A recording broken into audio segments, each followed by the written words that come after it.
Break के बाद आप सभी का स्वागत है मंडी.com में। मंडी.com में अब वक्त हो गया है हमारी खास पेशकश खेती के सिकंदर का। करीब 2.5 साल पहले जब उत्तराखंड के पहाड़ों पर बारिश, बाढ़ और भूस्खलन का कहर टूटा था, तब पूरी दुनिया ने वहां मची तबाही का मंजर देखा। अब इतने दिनों बाद पूरी तरह नष्ट हो चुकी सड़कें, पुल, घर और बिजली की लाइनें तो सरकारी कोशिशों से फिर खड़ी हो चुकी हैं, लेकिन अपना सब कुछ खो चुके किसानों की जिंदगी कितनी पटरी पर आई है, ये जानने के लिए मंडी.com की टीम पहुंची रुद्रप्रयाग के करीब एक गांव में और देखा कि कैसे उत्तराखंड त्रासदी में अपना सब कुछ खो चुके किसान फिर से अपनी आजीविका के सूत्र जोड़ रहे हैं।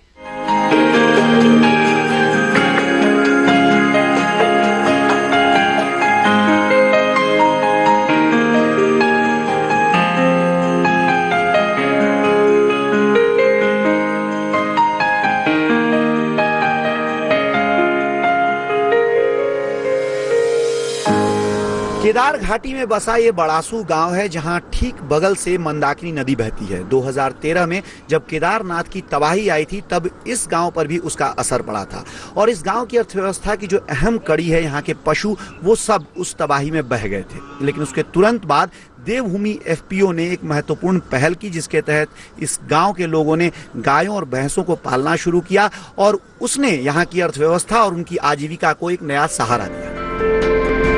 ये केदार घाटी की वादियां हैं, जहां की अर्थव्यवस्था का मुख्य स्रोत भगवान केदारनाथ के दर्शन के लिए आने वाले तीर्थयात्री हैं। लेकिन यहाँ की जिंदगी में खुशियां भरने वाले इसी केदारनाथ से जब आफत की धारा बही, तो उसमें सब कुछ बह गया। जो जिंदगियां बच गईं, उनके लिए पेट भरने की दुश्वारी और विकराल होकर सामने आई। खेती तो यहाँ रोज की आमदनी दे ही नहीं सकती। तीर्थयात्रियों को आने में अभी महीनों लगने थे और इसीलिए मजदूरी ही एकमात्र विकल्प बचा हुआ था। ऐसे में यहाँ के किसानों ने दूध उत्पादन और बिक्री को अपनी आजीविका का मुख्य साधन बना लिया। केदार घाटी में जो है 2013 में जो आपदा आई थी, उसके बाद जो है यहाँ पर जो है जो परिवार यहाँ पर जो है केदारनाथ में जो है रोजगार कमाते थे, उन लोगों का जो है आजीविका जो है समाप्त हो चुका था। और उसके बाद जो हम गांव में एक पहल के रूप में आए थे, तो उस समय जो है वहाँ पर जो है जो सर्वे की गई थी हमारे द्वारा कि गांव में जो है अब रोजगार के जो है स्रोत क्या होंगे, तो उसमें जो पहल अब बनी है, तो वो गांव के जरिए से जो परिवार जो है खेती और डेयरी का काम, दुग्ध व्यवसाय का काम करते थे, उन लोगों ने जो है डेयरी के लिए जो है प्रमोशन किया है। अभी तो 4-5 हज़ार हो जाती है महीने में, बाद में 1,000-2,000 मुश्किल से हो जाती हैं। जब यात्री नहीं आते हैं तो उस टाइम बहुत मदद मिलती है, दूध ही से मदद मिलती है ज़्यादा। से जुड़ने के बाद हमने एक बार उषा मठ महिला संघ से लोन लिया है, उसके बाद गाय खरीदी है, उस गाय ने हमें 4 लीटर दूध दी है। उसके बाद हमने मार्केटिंग दूध लगाया है। हम इस दूध को मार्केटिंग करते हैं, उससे हमें 3,000 रुपया मिलती है महीने की। लेकिन दूध बेचकर कमाई करने का रास्ता इतना आसान नहीं था।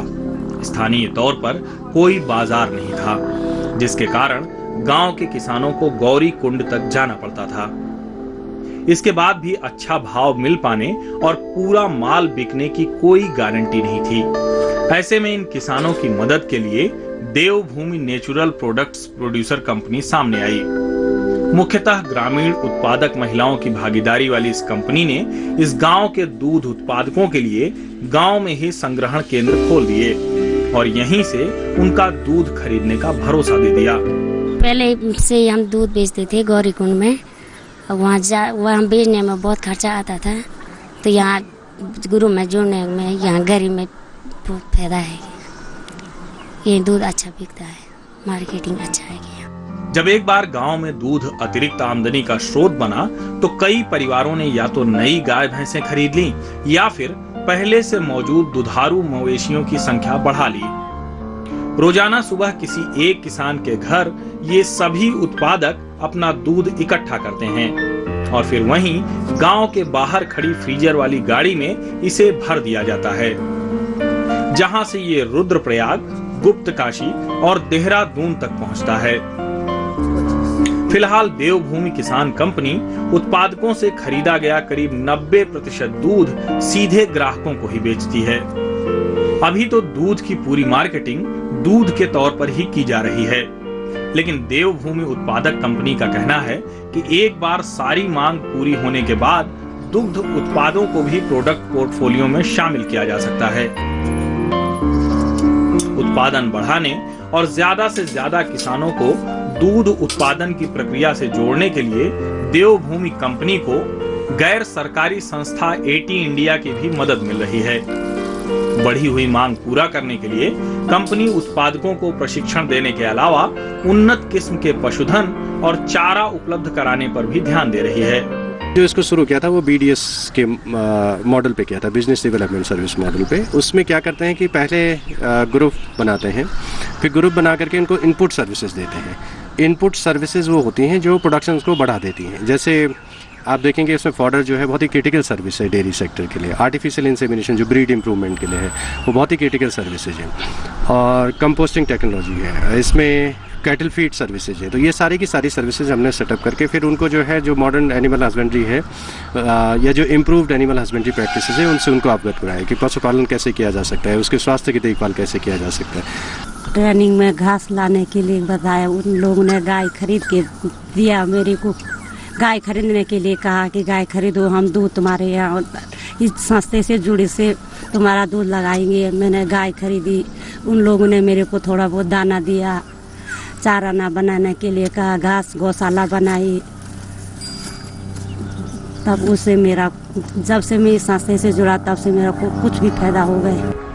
इसके साथ ही एटी इंडिया और देवभूमि ने ज्यादा से ज्यादा किसानों को पशुपालन के योग्य बनाने में मदद की है और उनकी आजीविका में दुग्ध उत्पादन की हिस्सेदारी बढ़े, इसके लिए ऊषा मठ महिला माइक्रो फाइनेंस कंपनी से भी मदद ली जा रही है। यह कंपनी 10% ब्याज पर किसानों को नई गाय और भैंस खरीदने के लिए कर्ज देती है। अगर कंपनी के पिछले कुछ वर्षों का कुल कारोबार देखें तो आसानी से समझा जा सकता है कि कितने बड़े पैमाने पर दुग्ध उद्योग ने स्थानीय ग्रामीणों की अर्थव्यवस्था में अहम हिस्सेदारी हासिल कर ली है। डेयरी का भी अभी हम लोग ने यही 5 डिस्ट्रिक्ट्स में हम लोग काम कर रहे हैं। डेयरी का लगभग हम लोगों ने 3.5 करोड़ से ऊपर का हम लोगों ने डिस्बर्समेंट कर दिया है। हम लोग जो पैसा देते हैं, जो क्रेडिट फैसिलिटीज़ प्रोवाइड करवा रहे हैं, वो इंडिविजुअल्स को नहीं देते हैं। हम लोग ग्रुप के थ्रू जो महिला होती है, जो मेंबर्स होते हैं, उनको हम लोग उपलब्ध करवाते हैं। तो उसमें जो ग्रुप गारंटी जो होती है वो कहाँ पे काम करती है, तो रिपेमेंट हम लोग का मोर देन 96% रिपेमेंट है।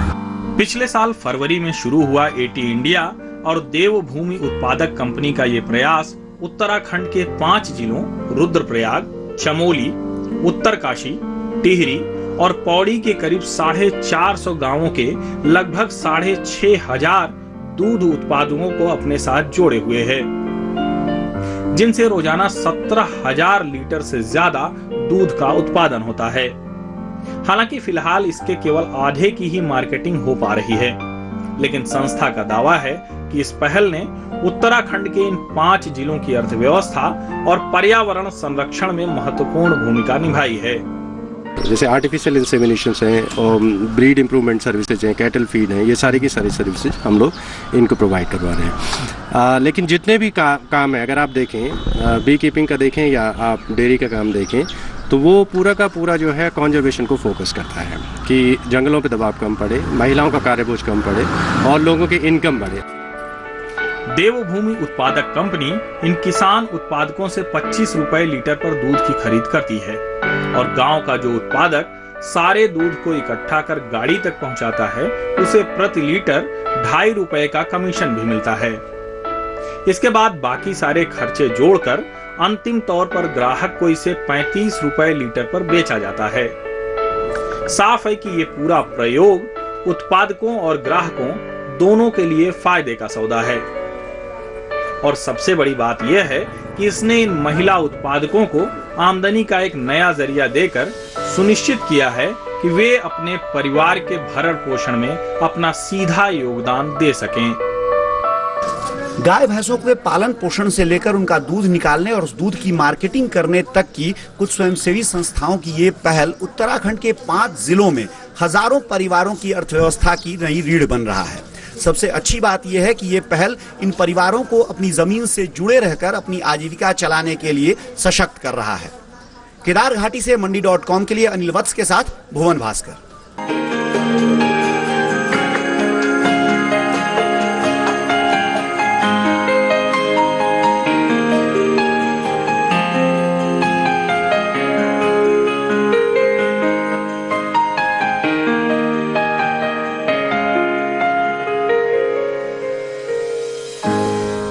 वक्त हो चला एक और छोटे से ब्रेक का।